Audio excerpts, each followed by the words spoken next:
Here's a place where all of us can be safe. Our stories of transformation can be safe, and all the things we want to research are safe here. This is Safe Space with Cheyenne. I'm really excited you're here, and I hope you stick around for a while, because I've got a lot to show you before I leave Earth. I love you guys.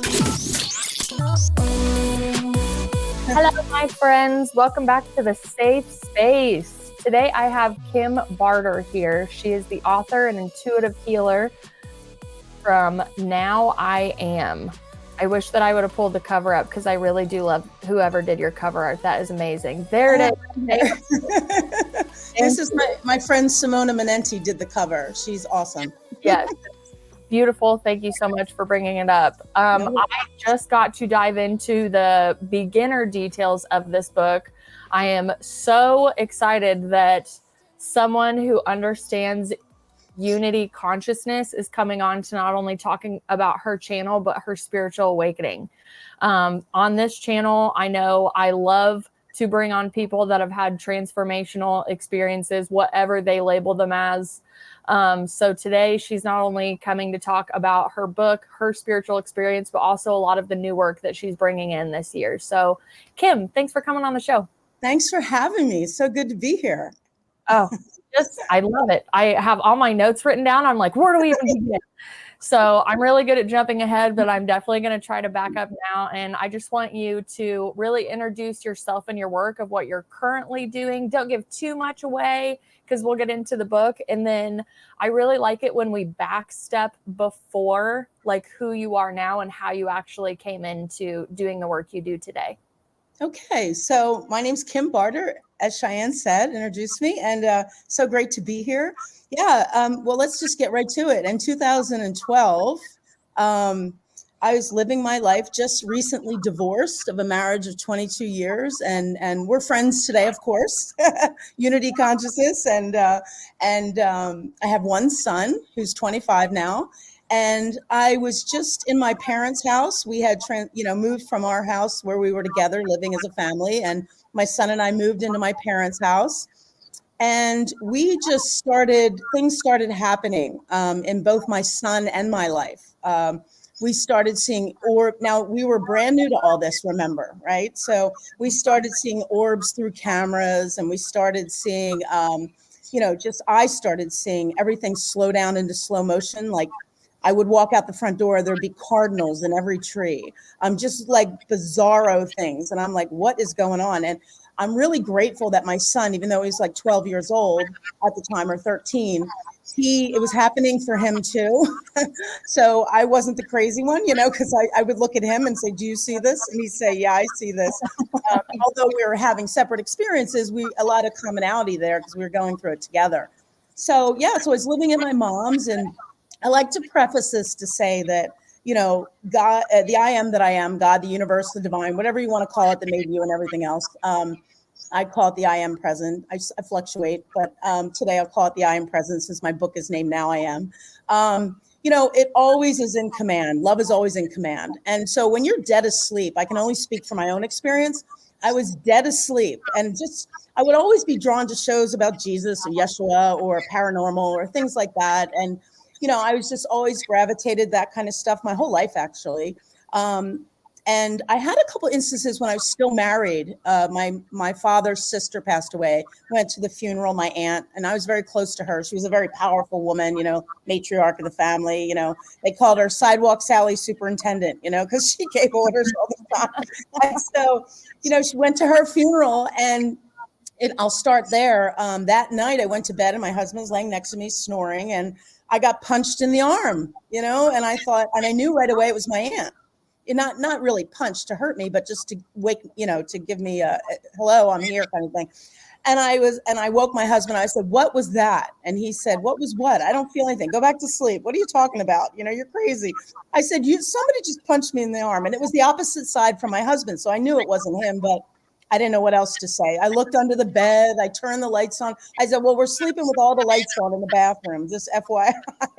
And then the next day, or maybe a week later, I can't recall really, I was blow drying my hair, and I put my blow dryer down, and my name is Kim. So I heard Kim, like a whisper scream, kind of like Kim, like 3 times in a row. And I turned around, and My son was at school, my husband was at work, and I'm like, what the heck is that? Who's calling me? So, so things like that started happening before my grand awakening, if you want to call it that. So we got separated Christmas of December 2010.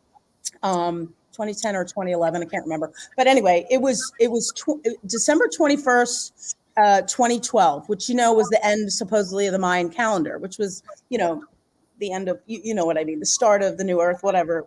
All that stuff was happening, and so that very night, my son was taking pictures with the camera of orbs. He's like, "Mom, look at this! This is so cool! These bubbles floating in the air." I'm like, "Oh yeah, that's cool, Holden."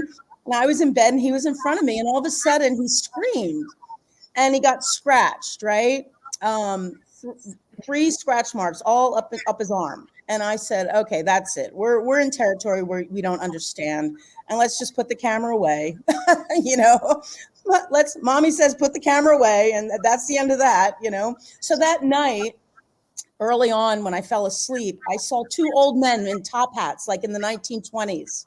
With very grouchy, almost like Scrooge would be in the movie Scrooge, in black suits with long, coats, and they just they were not very pleasant, and they flashed in my face. So kind of knew it was those 2 that scratched my son, and so back then I didn't know how to protect my energy. I didn't know any of that stuff. I didn't know everything was God and everything is love, and nothing can, of course, since that's the case, why would love harm love? It doesn't. Everything's your friend. But I was evolving and expanding at that time, and just starting my awakening process, right? So I was clueless. So I went to bed, and I woke up in the morning on my back. I opened my eyes. I couldn't move. Not at all. I couldn't speak. I couldn't move, but I was awake and my eyes were open. I thought, what the heck is going on? And I tried to get out of bed. I couldn't move. And I instinctually prayed to God. I said, God, help me. And then I got out of bed. I sat on the edge of the bed. Then I couldn't get up. And I prayed again. Then I could get up. Then I held the door handle to try to get out the door. And the door handle wouldn't move. And I prayed again. I got out in the hallway to God. And then I was in the hallway and I tried to move forward and I couldn't move forward. And then I got pushed on my behind.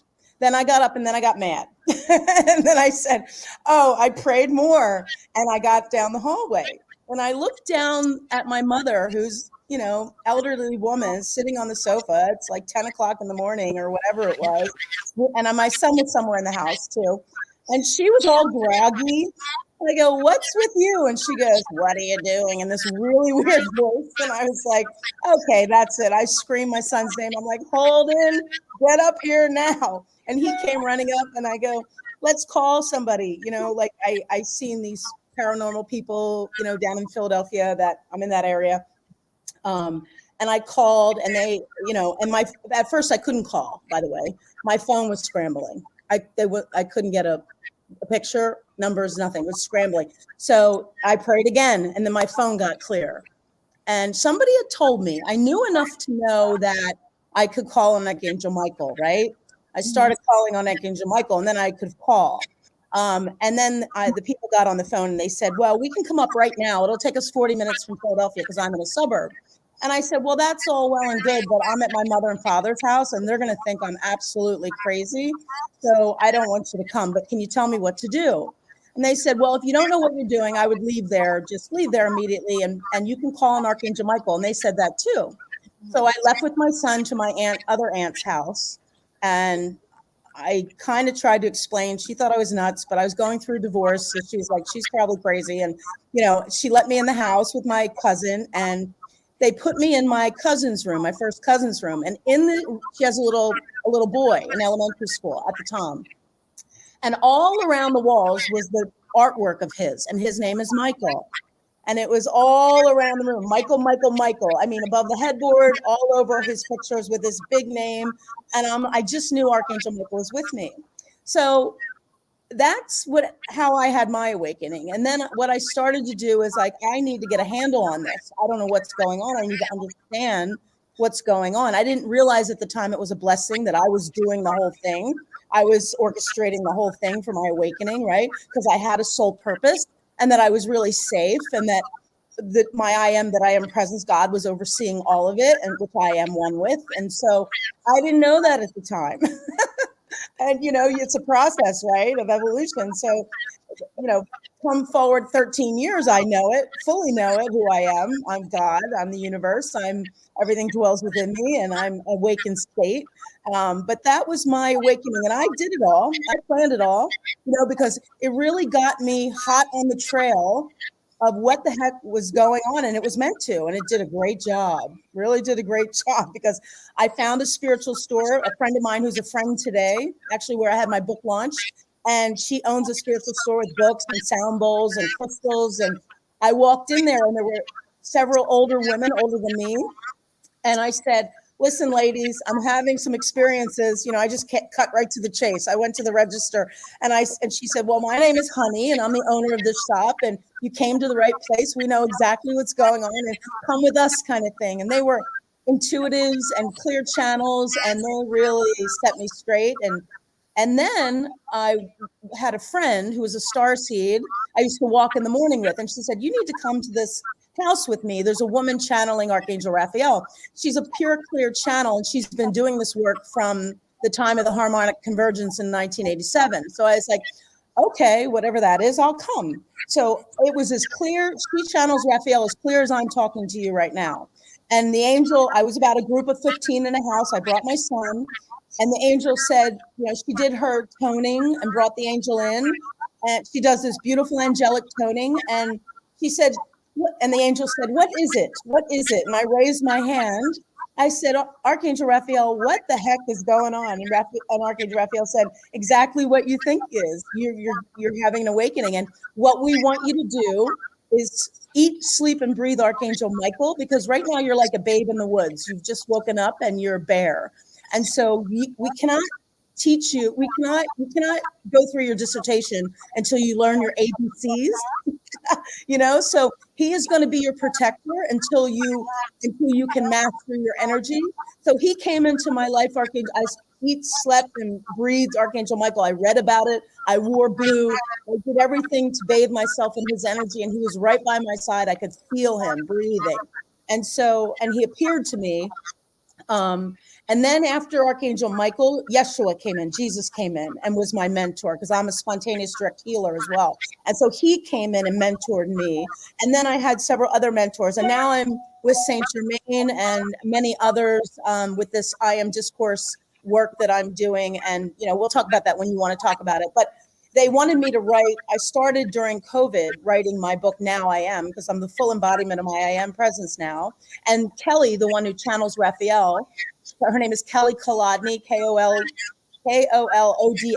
You can find her online. She's worldwide now. She no longer does private sessions, because it's all about tuning into your own guidance, right? Not seeking. Even Raphael is an external source, but she has she has a big following online, and you can join in with her and activating your light body and just remembering all kinds of things for your ascension. She's a good friend. She lives about 15 minutes down the road. And actually in January, they came in and said, the divine, my I Am presence said, you need to leave that class. And I call it a class, but it's not really a class. It's light work, or whatever you want to call it, for the planet, for yourself, for the collective, and I was like, oh, wow. And, it was a big thing, because I've been doing this work since 2012 with her.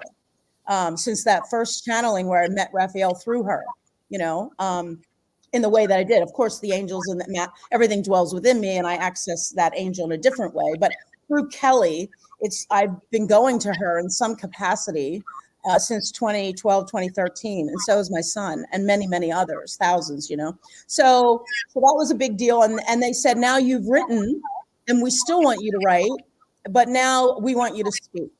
And I'm like, but I'm a writer. And they're like, you're a speaker too. Get out of there. And at first, in all honesty, I was like, are you kidding me? Because I'm like, I have to speak in front of people, I was all, and they're like, get out there, and I'm like, all right, I say yes to life. I'm going for it. And I just jumped in with everything I had, and learning, I'm being honest, I did my master's degree on a Brother typewriter. We didn't have computers. We had two in Penn State. They were like in the library, and you had to sign up to use something called the internet. So like my son is helping me. Lives in Nashville, and he's my techie. He's a whiz, probably like you, Cheyenne, on computers. So I had to learn all this stuff, and I'm blessed to have an assistant to help me. But so right now, what I'm doing is I've left the group, Archangel Raphael in that way, but I have my own team. And I'm also a clear, pure channel for the divine. I'm always divinely channeling, and I will be channeling multiple beings of light very shortly, and been going through integration processes and downloads and things like that to shift and change things within me. The divine is, the I am is, to get me ready for that. And I'm doing it now, actually. But yeah, so it's very exciting. And whenever you want to talk about making the call, we can do that as well, because that's really my message now. Yeah. Beautiful. Yes, we're going to get into that. But you had so many details that I feel like we should pull them apart. Like, go ahead. Because it really is relatable to anybody on an awakening journey. But I think the mainstream marketing of what's been going on about consciousness and all, like, it still is painted very love and light, and oh, this is so good for you, all this stuff happens and everything's going to be okay. It's like, we should kind of talk about how crazy you do feel when you're going through any awakening process like that. There are so many people that have been misdiagnosed because Western medicine completely disregards the energetic body system. Yeah. And I think that is a detriment, in my opinion, because again, there's people that need more help. But I love that through the whole process, you're like acknowledging it, and you're like, yeah, like, of course I feel like I'm going crazy, because this whole other vision. There are so many things. I mean, I would just to be dead honest with you, authentic, I would get up in the middle of the night when all this stuff was beginning and so this is what happens for me personally. It happened, and I see it in other friends' journeys. So you can tell me if it happened with you, but in the very beginning, when I woke up, they really piled on the transcendental experiences to really keep me on the trail of questioning, right?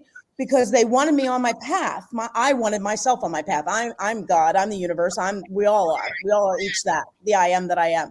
So I orchestrated all this to keep me on my path. So I would just fun examples. I would get up to use the restroom in the middle of the night, and I'd come back, and there'd be a fluorite crystal on my sheets where the middle of my back would lay. And I'm like, oh, seriously, who put that there? And then I put it back on my nightstand, and I get up to go to the restroom again, like 4 a.m. And I turn around, and there it is back in the bed again, or I'd walk in from the day being out with groceries, and there's crystals all over my floor, and my floor is lighting up. I had angels descend in my room, crystals, sparkling white light and golden light that my son witnessed. He jumped on my bed and put his hand. He goes, Mom, they're so cold. I'm like, don't do that. I don't know. You're supposed to. This was like early on, And he actually, that night was pretty funny. I was laying in bed, and these sparkles of light descended into my space. And later a friend told me it was Jesus and Archangel Ariel. But anyway, so it doesn't matter. But one was gold sparkles, one was white light. And they were like as tall as my ceiling in my apartment that I had moved into after my divorce. And my son simultaneously came in from his room. It was a 2-bedroom apartment. He said, Mom, the word God is written on my ceiling. And I got up on the bed and tried to reach it, and I couldn't reach it. I'm like, well, we have company. And he saw them. He could see them. And he jumped up on my bed, and he instinctually put his hand. He goes, it's so cold, Mom. And I said, oh, don't do that, Holden.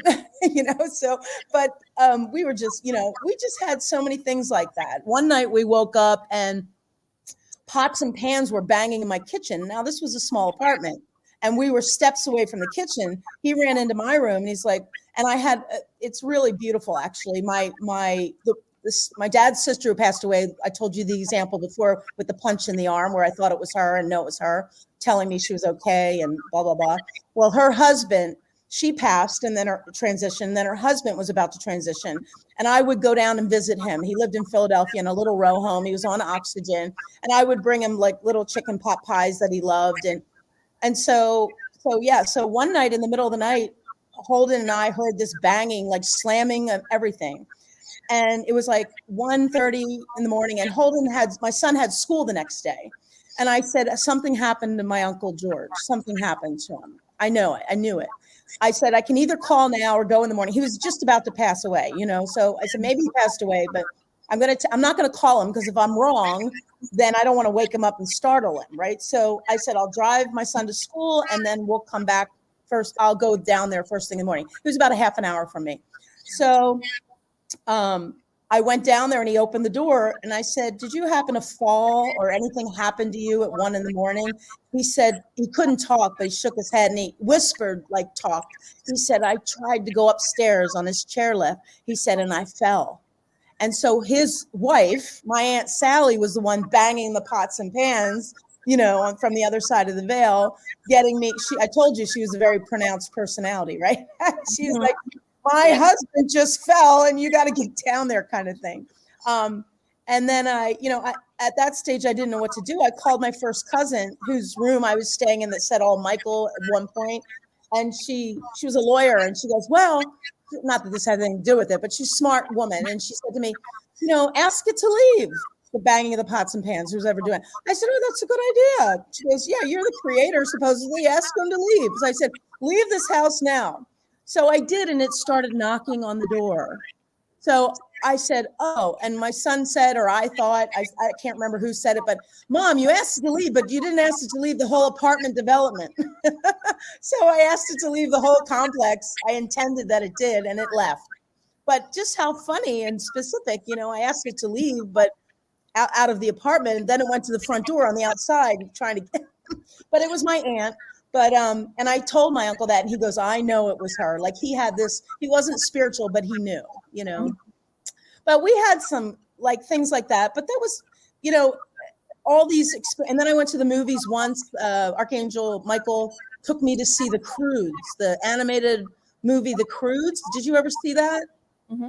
Well, it's about this young girl who chases the light, and her parents live in a cave and they're afraid of everything. And she meets this young guy, and he's really with it and cool, and he's following his dreams and chasing the light, and he's very adventurous, and she hooks up with him, and it's the end of the world, and there's volcanoes going, and he says, if you can't see the other side, but if you jump, the sunshine is over there. If you trust me, you'll be safe.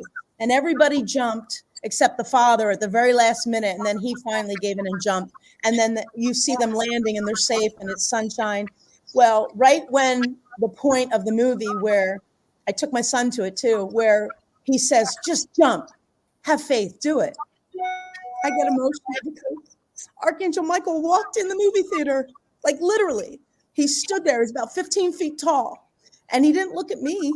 He looked at the movie screen, and he said, trust me, and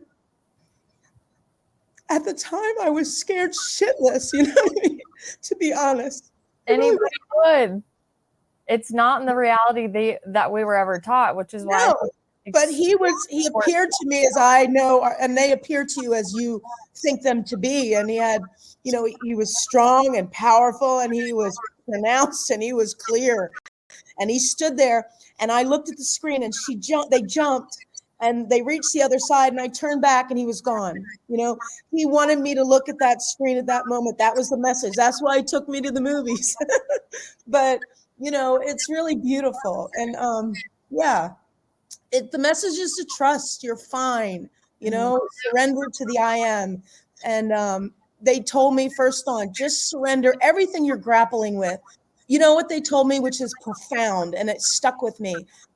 During my research for my book and the research I'm doing now, they said, from the I Am discourses, the masters came right in and said, do you know the only reason you suffer or have anything, what you would consider as a problem in your life, anything that you consider as a problem, which is really a blessing, actually giving you the opportunity in that moment to see that it's a blessing and to trust and to investigate and to question. You know why it comes into your life, that moment? It's to get you to, in that very moment, hand it over to the higher aspect of you, the I am that I am, God, the universe, the divine, whatever you feel comfortable with calling who created you and everything else. It's for you to hand it over and not figure it out yourself. You're the hander over, they told me. You're not the solver. Stop trying to relinquish control now. They told me that. We can't work through you and do everything for you on your behalf if you're trying to control everything. It's like, and then they told me, that's the only reason anything comes. If you can remember in that moment you have any kind of issue, any little thing, even if it's you don't know how to wash a dish, whatever it could be, can't go to the toilet, whatever, hand it over. I surrender this whole situation and all the energy connected to it now to my I am that I am presence, the highest divine aspect of who it is that I am, which I know is divine perfection. So be it and so it is. Thank you for that gift now and always, my I am. That's all you got to say, and insert in that sentence whatever you got going on. It works for everything, and I started doing that. And even Archangel Michael came in, he said, Kim, put a index card where you brush your teeth. Remember to surrender in the morning. And whenever it pops into your awareness to do so, and especially at night, we can't stress it enough because you've forgotten so long to surrender everything. We need to really get it ingrained. So you need to start surrendering even the littlest things that you think are minuscule. I had a good friend say to me once, a best friend, she said, oh, I can't call on Jesus or the I am because they're busy. I don't want to bother them with this little problem. And I said, oh, seriously? They're everywhere at once. They're omnipresent. They want you to call them for every little thing. You're not supposed to. And what a relief that is to find out you're not here to do anything by yourself. You're here to hand it over to the one who knows. Like they told me, Kim, you're like in the jungle, right?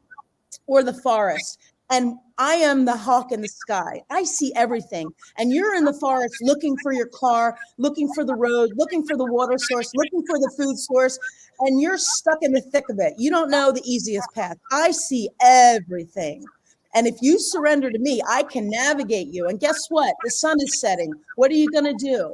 It's time to surrender to me, everything and all, and watch the miracles unfold for you. So you don't have to tell me twice, because there was a time when I didn't listen and I got zapped. Like it was not pleasant, because once again, going back, the only reason any unpleasantry perceived, it's always a blessing. So it's a perceived, yeah, you're feeling it, you're going through it.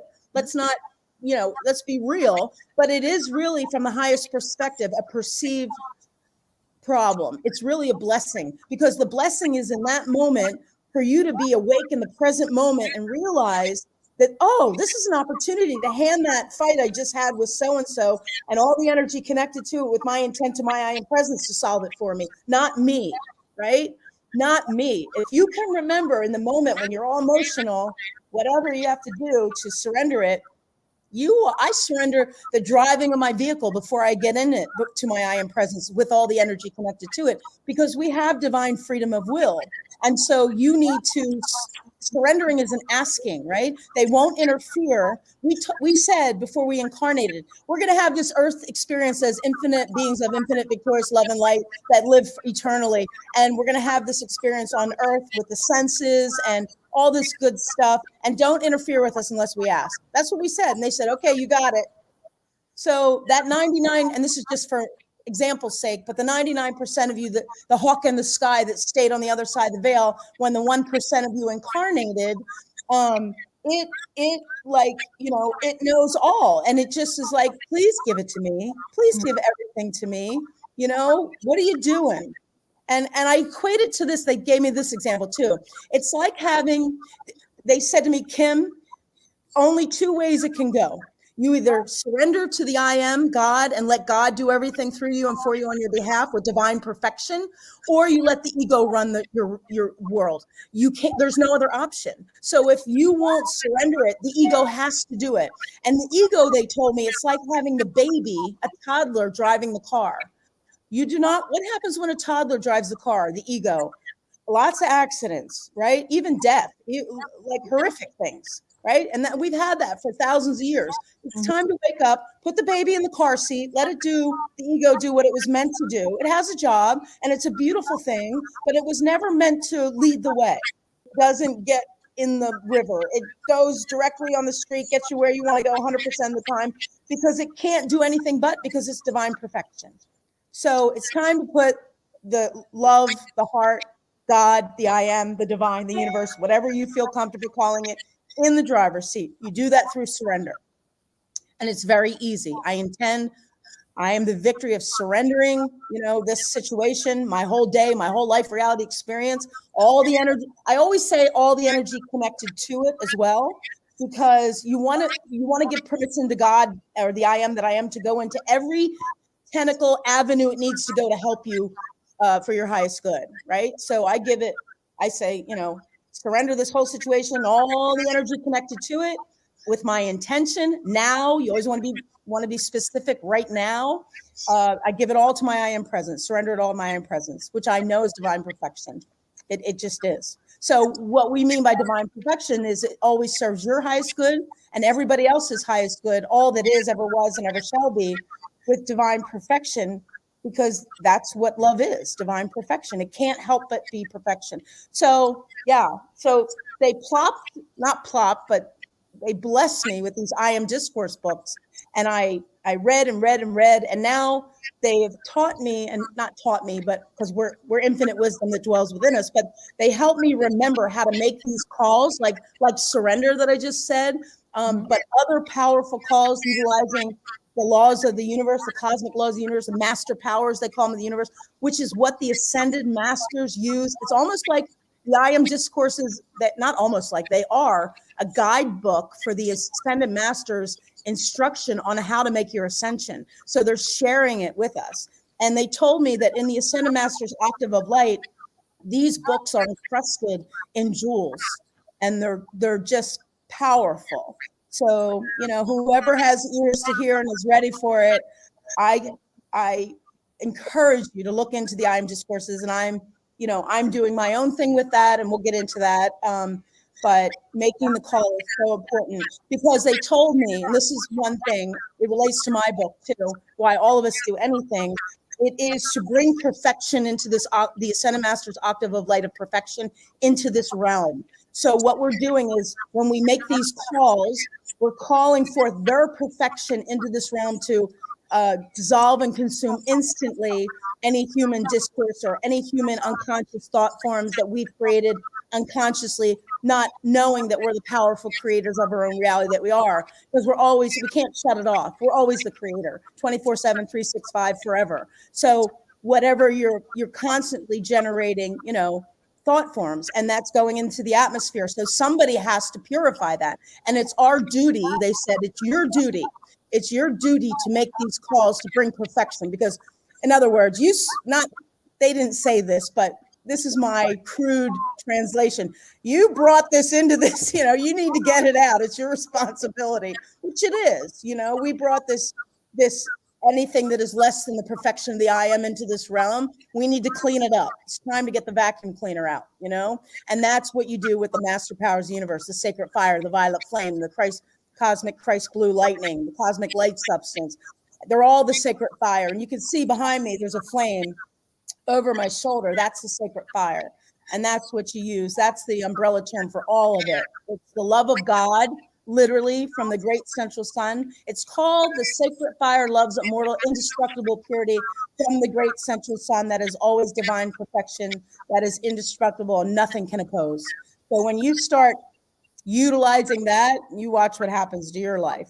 You can use that with everything. And I have an example, but whenever you're ready, I'll say the example they showed me about that.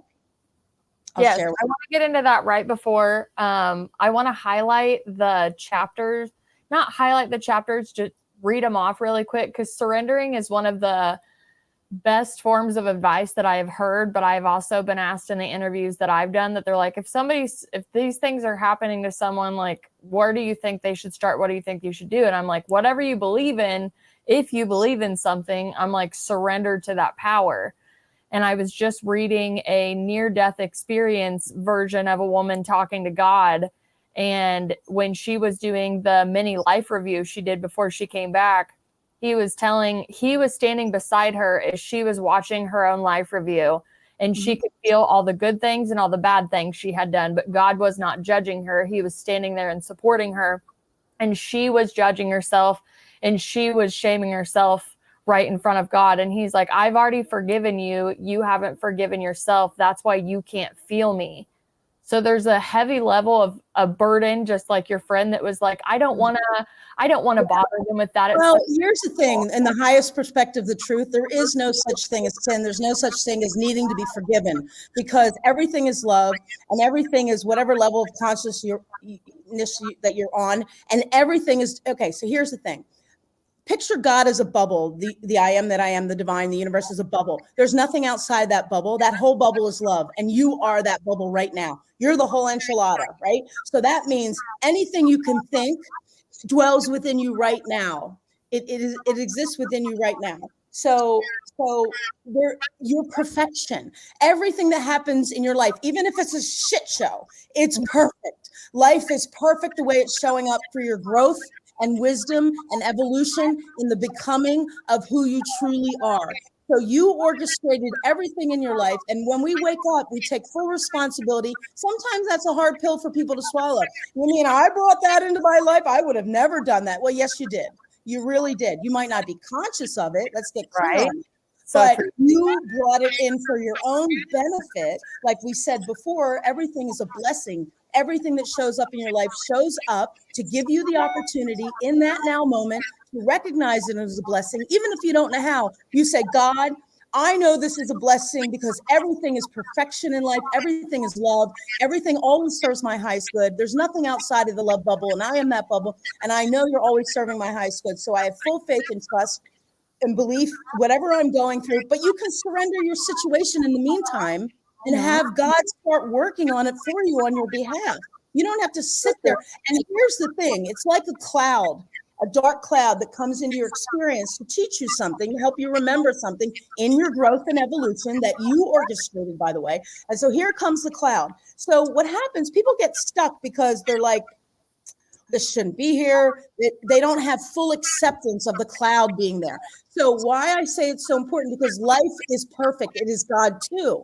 So if a cloud's coming, just picture that cloud that cloud is God for this now moment. If it's over you, it's God. It has a message, right? To help you grow and evolve and expand into the remembering that you are God. Everything's here to help you remember you're God and you're a powerful master creator. So if this trouble or cloud comes over you, you want to make it go by quickly. You say, I'm in full acceptance of this cloud that's raining down upon me right now. I send it love. I allow it, let's say it's an emotion, anger. Somebody makes you, I was in a restaurant yesterday, for example, and this waitress, I said, how are you? And I know her a little bit from going into this same restaurant. How are you? And she, oh, I'm doing great. And I could tell her energy was not. I go, no, you're not, And she goes, well, I want to talk to you about that because she's in a new relationship. So I have friends that, are saying this about my relationship. I said, first of all, why do you care? That's not your business to be cared about what they are saying about you. That's not our business. Our business is to put our 100% attention on the I am and not give a crap what anybody else says about us. That's not our business, right? When we start getting into that business, we've given our power away, right? Our main job is I give my full attention. I turn first and foremost for everything and all, surrender to my I am that I am. That's what is being asked of you now. Not to turn anywhere else, not to start evaluating it yourself, and to be in full acceptance. So if you get angry, her friends said something, take it in a safe way. And I stress safe way, maybe sitting in by yourself or take a walk or go in a car and take a drive or sit in the car so you're safe and get it all out because the universe knows already what's going on 100%. So spill the beans. That's what we call allowing that emotion, whatever's showing up in your life, to have its full life. Because isn't it true, when we're happy or joyful about something, we want everybody to know how happy we are. We want everybody to know, oh, I want my son's a country music artist. And when he gets a big #1 hit, I'm telling everybody, oh, I'm so proud of him. I'm a proud mama. He's doing great. He's got #1, blah, blah, blah, blah, blah. But when it's jealousy or it's betrayal or anger, we kind of don't let those emotions have our life. And that's when, they have to speak louder. And that's when they manifest in disease to get our attention, because they say to you, it's like a toddler. What happens to a baby? You have a baby and you ignore it. What do? They have a tantrum, right? To get your attention. They are relentless toddlers. A mother cannot ignore her toddler. I mean, it just can't happen. They'll scream, they'll cry, they'll pull on your pants, they'll do anything. And what do they want? Same thing as emotions. They want your love and to be accepted as part of the family, the God family. So that emotion of anger, that emotion of fear, betrayal, whatever it is, it too is in that bubble of love. There's nothing outside of love. So it too is love. Even though it's appearing as an emotion of fear or anger, it is also love. So it wants two things. It wants you to, wants you to allow it to have its life and to love it, which means expressing it safely. Get it all out. Don't hold it in. Men sometimes, or people sometimes hold it in, And she said to me yesterday with the situation with her friends, she says, well, my boyfriend told me just put barricades up and to ignore them. I go, that's not going to work because that toddler is going to bang even louder. Can you imagine a mother putting up barricades around her? And what's the toddler going to do? Scream louder. Mm-hmm. Like, you're not getting away from this toddler. And you're not going to get away from these emotions that are arising. They're arising as a gift. They're arising in that moment, going back to what I said in the very first part of the show. They're a blessing in that moment to be present, fully awake, knowing that they're a blessing, number one, and knowing that your job is to hand them over through surrender. That's the only reason these perceived problems show up, is to hand them over to the only ultimate. God said to me, I am the only ultimate solver of any perceived problem you could ever have. Why would you go, if you need a doctor, why would you go to Home Depot or go look in the supermarket or go wherever? Why don't you go to the healing center or go, that's kind of like what people are doing. They're doing everything. And there's I didn't know either. I was clueless too till I started reading and this wisdom came to me. I was like Babe in the woods. I didn't know anything for my whole, I didn't know anything. So having this wisdom now, they're like, tell everybody this, be in full acceptance of anything that shows up because it is life. Life equals God equals love. It's all the same thing. When you push God away, that feeling of anger or fear, you're pushing life away. You're pushing God away, and it doesn't work. When you go against life, you'll never win. Well, I like that Wayne Dyer always said, ego is edging God out. So I think people are finally getting in the understanding of, I have been living like asleep in an ego in a left side of my brain.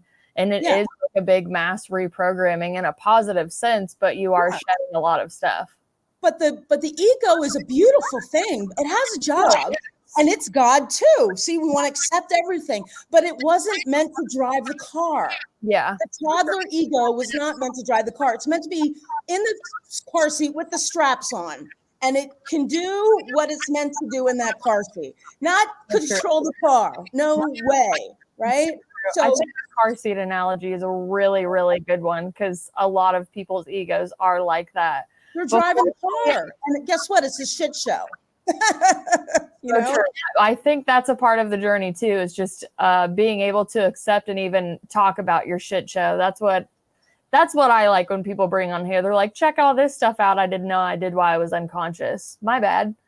No, actually, it's not bad. It's actually perfect because everything that shows up, I was meant to have that psychic attack. I was meant to, everything I went through, I was meant to make those decisions that didn't go in alignment with God because it brought me deeper and deeper into the knowingness of who I am, because each one made me question deeper. I had a party once. They told me, don't have an oracle card party. So many oracle card decks are going to be out. So much energy, and it's not, and you don't know how to protect yourself. At the time, I needed to, I wasn't master of my own energy field back then as I am now, and I didn't understand. I'm like, I'm going to have this party. It's going to be fun. I'm going to invite everybody from the spiritual store. And we had like 30 people here with decks open wide. And I had so many entities stuck on me by the end of the party. I'm like, oh, that's why they told me that, it took me 3 days to finally call in everybody to clear myself, but that doesn't happen to me at all anymore because I know I'm God, and I know I use the sacred fire, which is very important to bring up at some point, which is a master power of the universe that they're telling me to tell people to use or offering. It's not my business if they use them. It's my business to offer it. Right? Everybody has their own choice. So yeah, so that's what I got for that. Piles of information. I absolutely love it. Before we move on to the decks that we were going to talk about, just for the readers, there is a preview of Now I Am on Amazon if you want to check it out. She does a wonderful job intertwining beautiful poetry and paragraph formats as well. So some of the chapters that really stuck out to me that a lot of people talk about before an awakening, or even back in their childhood before the veil was kind of over their eyes. Chapter 2 is Visitors from Beyond the Veil. I think that is very common with people, especially looking back and getting those dormant memories back. We have Community, Angels, Surrendering, Energy, Healing. Asking is a really important one. I absolutely love that chapter Asking is page 111. That's just my number. Love, Awareness, Compassion, Transcendental Experiences, The Quest, Gratitude, Service, and the Divine Plan Fulfilled. There's also other references you can check out on our website, but I definitely wanted you guys to just hear those chapter breakdowns, because those are key words that I look for, especially when I do a lot of people's work, is if they don't break down how to really get in that surrendering mode. I'm like, how do I get there? Some people can just snap into it and they really understand it, but there are a lot of beginners out there that they're like, what do you mean surrender this? Because again, That was me. I'm like, please bring, early on, I was like, please bring me teachers or masters that can teach me how to bring it in, tools that I can use day to day. Give me something concrete. I literally went to a supermarket one day and they're like, I parked behind this car with all these spiritual bumper stickers. I'm like, oh, what a cool car. And I went I went to the organic produce section, and there was this lady sitting there, and we got to talking about produce or whatever. And she goes, oh, there's a book you need to read. I'm like, oh, what book? And this was early on, like 2012. And she goes, oh, Neil Donald Walsh's Conversations with God.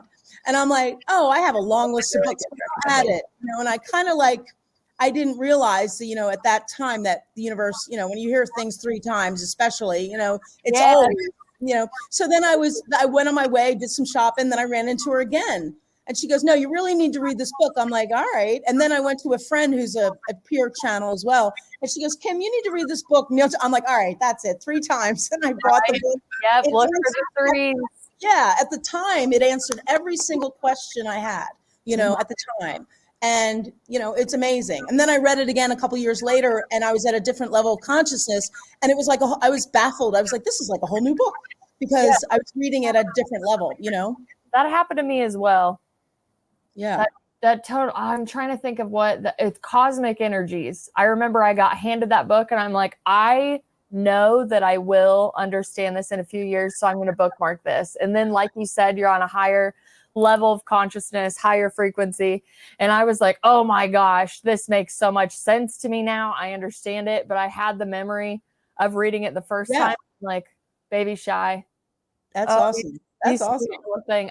We do have like a lot of similarities as far as like how the channel works and it comes through, especially the poetry. I just think that's such a beautiful add-in. But before we get wrapped up, I really want to get into the projects that you're working on now. Okay. So yeah, thank you. Because this is big in my opinion. Well, I wrote the book Now I Am, and then that came out last August and 2023, and so grateful for that. And then they were like, okay, you're writing 10 more books. And I'm like, 10 more books? And they said, yeah, we want you to bring the I Am discourses, the ones I was reading for 2 years straight till 2 and 3 in the morning and making notebooks. I have them right here, notebooks upon notebooks. And they said, we want you to bring them up to date to 2024. We want you to modernize them, because a lot of the vernacular, they're channeled from the 30s, 40s, 50s. Like Archangel Michael has a discourse, and Yeshua, Jesus has a discourse. The 7 mighty Elohim have a discourse. A being called Beloved Mighty Cosmic Victory, who's Saint Germain's twin brother, has a discourse. And they look like this. These are the I Am discourses. This is Archangel Michael's. And in every single discourse in the front, there's a picture of the I Am presence and you. Oh, get it in there. So yeah, it does everything for you. It beats your heart, breathes for you, it's everything. And then when you transition, see that white light? It just withdraws it, and the physical body falls, and you merge back with all that is. So it's a beautiful thing. And so I am So the year turned, the new year came, and a lot of changes happened for me. First, they said, get out and speak. And then they said, we want this material out quicker. So we want you to do an oracle deck. It'll have the same making the call invocations on the cards, but we want this out to the public like ASAP. You know, of course, I'm taking my time. By September, October, we're talking, they'll be done. So I brought the illustrator in. She's a pure clear channel for the divine, Simona Manenti. She's now writing them with me and doing the illustrations and things like that. And we're doing it together. I brought her in as a project together, which she's powerful and so helpful. And it's so much fun doing something with somebody else, you know, because I wrote Now I Am, it was like 3 or 4 years by myself. So not by myself, with God, of course, but somebody in the physical. It's always nice. And so these powerful books, as I was reading the discourses for the last 2 years, I had an opportunity to speak to Raphael one-on-one, just like I'm speaking with you through my friend Kelly Kolodny. I would have an opportunity to get a session because I was in the group of the Ascended Masters. And I said to Raphael, I keep reading all these books and it all comes down to one thing. And Raphael said, yes. I said, it's all the sacred fire. And Raphael said, there you go. And all these discourses are just each being's version of the sacred fire. And the sacred fire, I like to call it the umbrella term. It is the violet consuming flame of Saint Germain. It is the blue lightning, cosmic Christ of Archangel Michael's sword of blue light, blue lightning. It is what we call the cosmic light substance. What it is, basically, simply, is the love of God itself. And it is indestructible, immortal, unlimited power, always victorious, just a side note before I get into that sacred fire, and you can bring me back to that if I forget, but I was in the bathroom one night, not going to lie, and a being came in and he said, I am beloved cosmic victory from Venus. And I need you to go in the other room and pick up that stack of books and pull one out. I'm like, okay. And I said, which one? I said, doesn't matter, just pull. And there's these little leaflets, like supplementals to the I Am Discourses that recently got translated into book form. They're like little 5x7 pamphlets. They have like 60 pages each. And so I grabbed one, and of course it was the perfect one. I opened it, and it was Beloved Mighty Cosmic Victories supplement to the discourses. And he said, I am Saint Germain's twin brother. Saint Germain's violet flame is the flame of freedom. I want you to think of it as freedom because it frees you. It dissolves instantly all discord everywhere.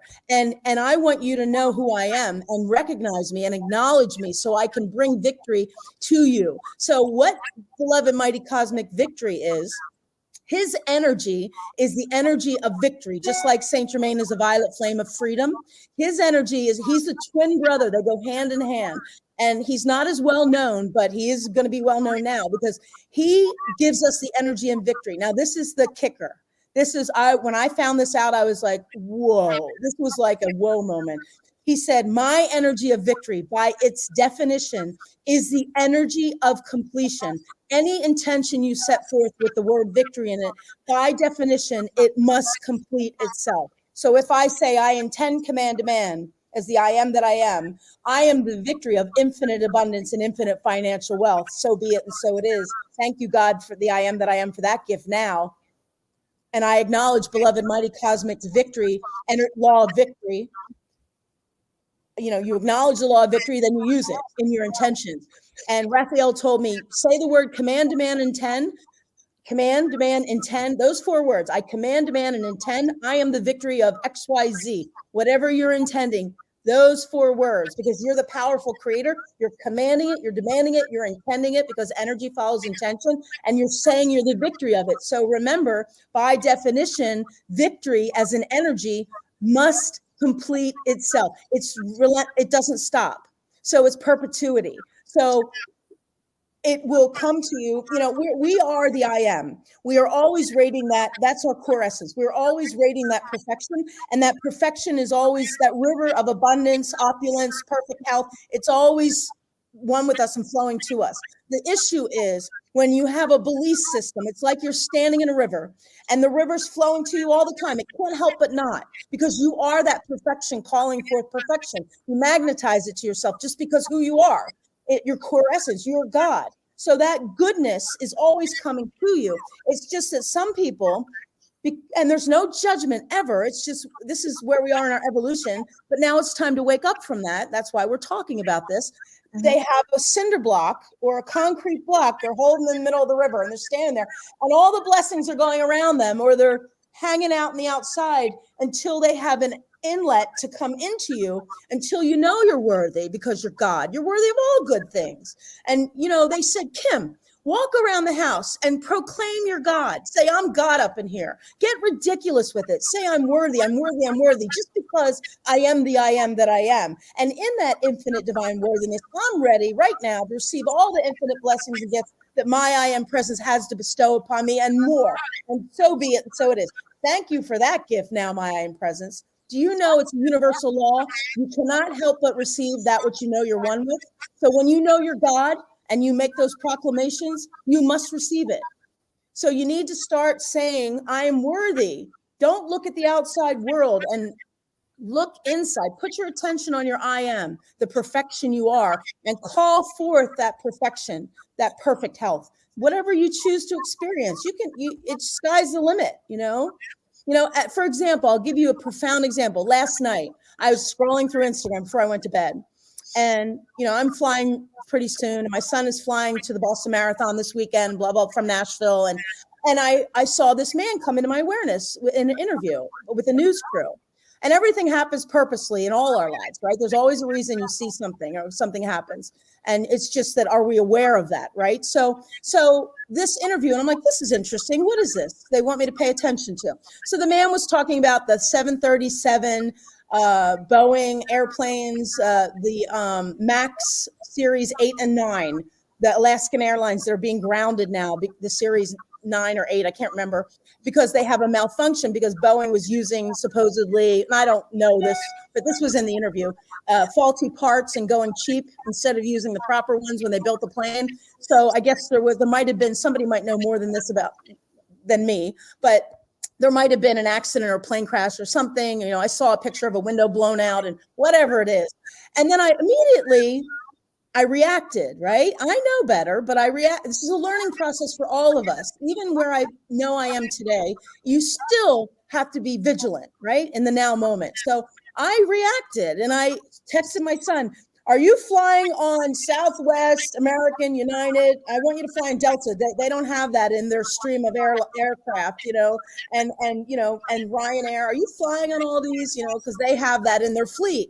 And then I stopped, and my I am presence came right into my awareness and said, hey, you're the creator of your reality. You are the sacred fire, the love of God itself. What have we been teaching you these last 2 years? Use the sacred fire and bring it forth in, through, and around that whole situation with the planes, into every nook and cranny and crevice, and command, demand, intend that sacred fire do its divine perfect work, so no other people are harmed. I'm like, oh.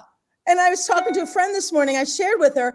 I said, son of a gun, for a brief moment, I thought I was somehow a victim. I'm not a victim. I'm the creator of my own reality. I'm powerful. And I quick reclaimed all my power and authority, and I stand in it. And I said my sacred fire decree and invocation. And, I was like, thank you for that reminder, my I am that I am. That's powerful, because, we need that. We need that reminder. That's why I surrender every day. So you can even surrender, reminding you to surrender. You can surrender with your intent. Dear mighty I am presence, I intend that you remind me to surrender each and every now moment for my highest good. So be it, and so it is. Guess who's going to remember to surrender every time? You can get really crafty with your intention setting, So, but anyway, the sacred fire, back to that, is everything that I'm writing about in these cards now, these oracle cards. And it is the master power of the universe, the ultimate.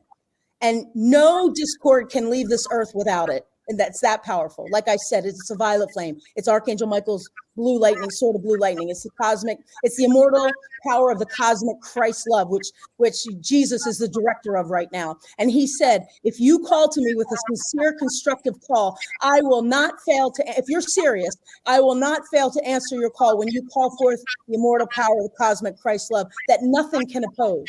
Nothing can oppose. You can bring it in, through, and around yourself. If you're walking through a mall or go to a concert, you can, and command, and you don't need to know how it works. That's the beauty. You just say, I command, demand, intend that the sacred fire does its divine perfect work in, through, and around me, in the atmosphere about me, in which I ever abide, move, and go, in, through, and around, into every nook and cranny and crevice of my house, my loved ones. And it's so powerful. You can really get creative and send it everywhere. So I just want to bring this up real quick before we get too late here in the issue in the show.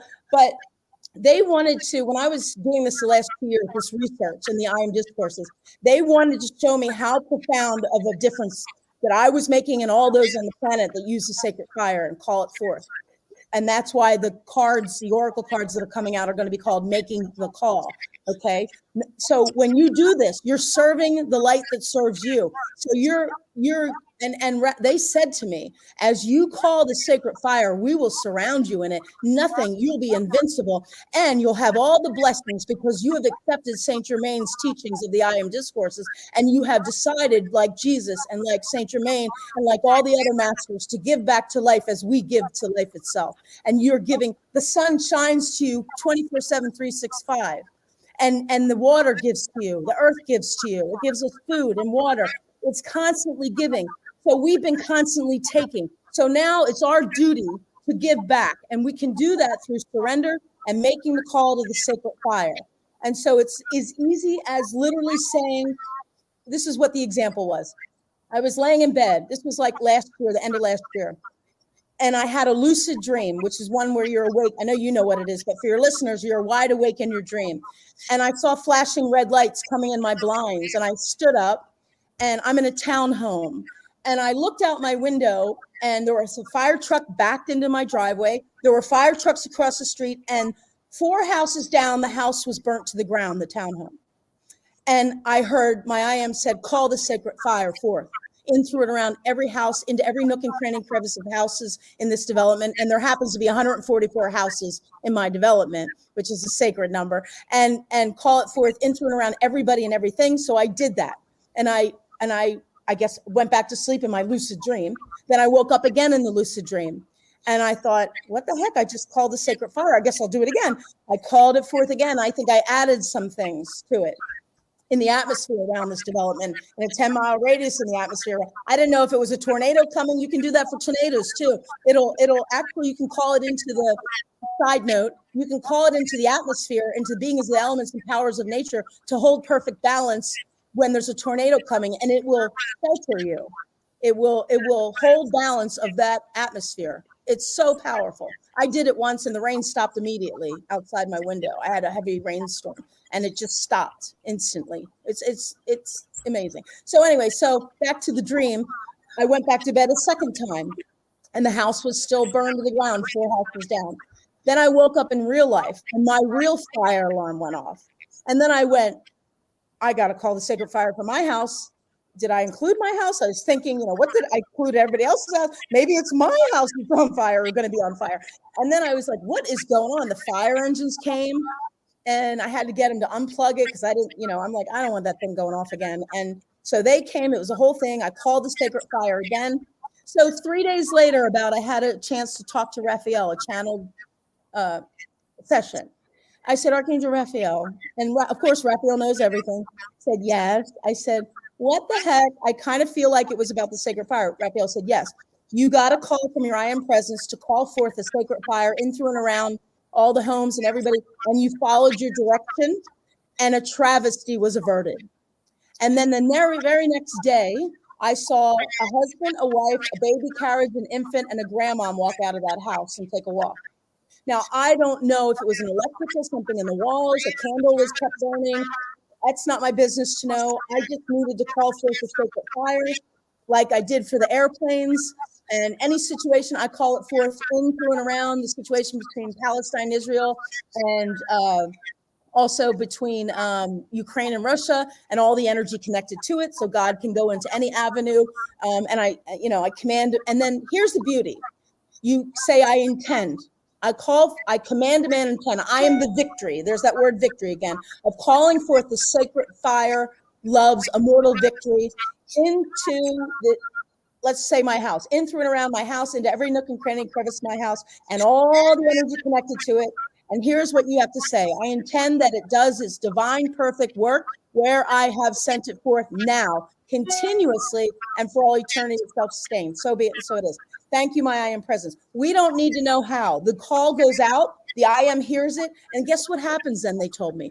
Then the I am decides who they call. It may be Archangel Michael for that job. It may be Jesus for that job. It may be a healing necessary. It may be, it may be Archangel Raphael for that job. It may be Sanat Kamara. It may be Lord Melchizedek. Who knows?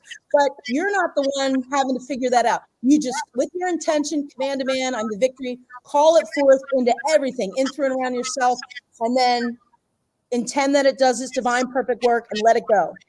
And then, of course, gratitude. And that's what we're being. And just the other night, Jesus said, open my book. And I opened it. He said, we need as many people to call. Don't focus on the outside world. Please don't focus on Discord. Once you know about the sacred fire, once this is brought into your awareness, relentlessly. And he wrote, and I wish I brought it downstairs, it's upstairs. He wrote, call, call, call, call, call, call, call, call, call, the whole line across the sentence of the book. Call the sacred fire relentlessly. Intend it does its divine perfect work in this world, for wherever it is needed, for the victorious fulfillment of divine plan, and let us meet you halfway on the bridge and do our work. It's a joint effort. They need to meet us. We need to make the call because we have divine freedom of will. They can't do it without us. They need to bring perfection into this world. And that's how you do it, through the sacred fire. And that's the only way to do it. Only way to do it in your life. And as the beauty of it is, and we don't do it for this reason, we do it because we love, but the beauty of it is, as you do this and make these calls of the sacred fire, you are blessed beyond, it's personal, but I am so infinitely divinely blessed. It's beyond the ridiculous, which I'm full receptive mode of for doing this work. If you join our Ascended Master Saint Germain's team and Jesus's team and all the Masters' team, that's what they're asking. That's beautiful. Yeah. Absolutely. Beautiful messages. And I know we all have a mission placed in our heart to do, and you have yours, but I love when the information syncs up with a lot of other people I've talked to or researched, and it really just comes back to love at the end of the day. So I really appreciate you coming on and telling all of these stories, sharing, being vulnerable with us. And also, before we get out of here, do you want people to reach out to you on your Facebook, Instagram, your website? What's the best way for people hearing this interview to get a hold of you? I'm mostly on Instagram I have to get it synced, but I'm right now at Kimberly Barder, just Kimberly Barder, lowercase, on Instagram. And I'm also, my website is kimbarder.com. So I'm going to make it all Kim, but for now it's Kimberly Barder, Instagram, and kimbarder.com is my website. And there's a place to reach out to me on my website. Wonderful. Well, again, I thank you so much for coming on, showing your message. Yeah. Let us know when those Oracle decks get done. I'm sure that work is going to be beautiful. Oh, thank you. Thank you. Yes. Yeah, I'm grateful. Thanks for having me on. Grateful to be here. Yes, wonderful. My friends, before we get out of here, I have a track from Neovi for you. I honestly thought it was perfect for this interview. It's called Light. So we're going to head out with that, and I'll see you on the next episode. I love you guys.